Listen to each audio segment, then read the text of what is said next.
Marta, el teu currículum és perfecte per la vacant d'encarregada que hi ha a l'empresa. Gràcies. Quan et pots incorporar? Demà mateix? Demà? Ahà.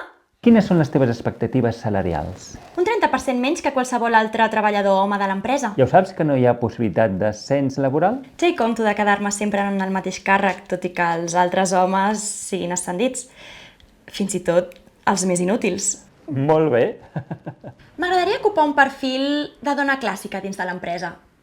Ser objecte de bromes, tenir un lío amb l'amo i que de tant en tant em facin miradetes brutes o fins i tot algú intenti tocar-me.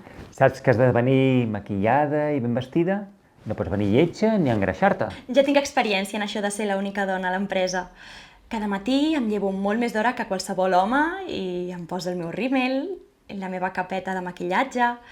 En fi, per encaixar en aquest perfil de tia follable que voleu a l'empresa. Fantàstic. Doncs d'aquí poc t'aviso per formalitzar els detalls del contracte. Una pregunta sobre la meva vestimenta.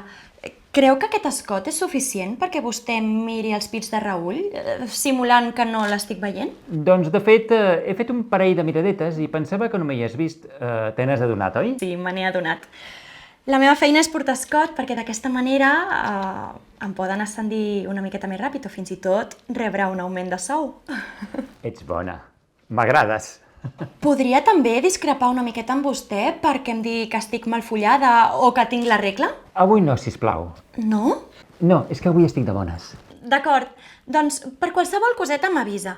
I m'agradaria dir-li que abans he anat al ginecòleg per assegurar-me de que no em quedo prenyada aquest any.